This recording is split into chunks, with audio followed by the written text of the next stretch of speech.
President Uhuru Kenyatta was expected to address the East African Legislative Assembly in the Kenyan capital Nairobi, but delegated the Speaker of the Kenyan Senate, Ekwe Ethuro.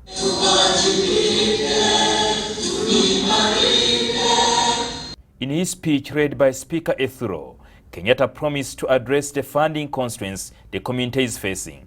I have taken, Mr. Speaker, your concern about the financing of the budget, and will make the necessary presentations to ensure that situation is reversed.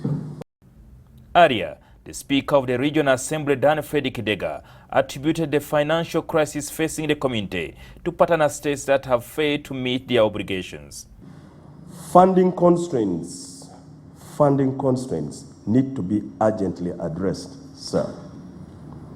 To date, sir, the level of contribution to the EAC coffers for the financial year 2016 is very worrying. Because of late, definitely, activities of the community have been affected by unpredictable funding levels, late remittances. Every member state contributes $8.2 million each financial year. However, close to 60% of the community's budget is funded by development partners.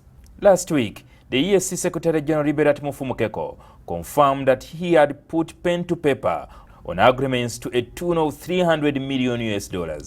We have signed for 85 million euros with EU.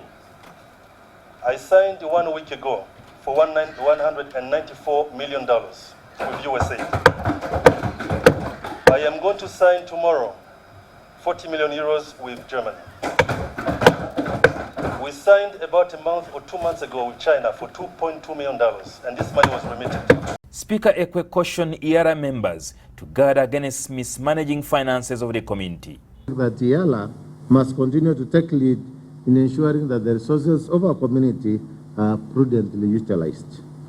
The EAC cannot achieve its vision of a dynamic, progressive, and prosperous region without a strong oversight body to guide its healthy development and hold it accountable on behalf of East Africans. The Speaker also reported that Kenya is in the advanced stages of completing the construction of the standard gauge railway, which is a very good development for the hinterland, and that creates a challenge for the other countries that are supposed to partake of the same to also do their bit. And that's why I want to call upon my country, Uganda.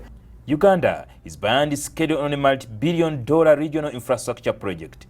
The value of the total intra-EAC trade rose from US dollars 1.8 billion in the year 2004 to US dollars 5.1 billion in the year 2015. This is a significant growth by any standards. President Uhuru Kenyatta, through the Speaker of the Senate, urged members of the East African Legislative Assembly to continue sensitizing East Africans about the objectives of the East African community towards the realization of the East African integration.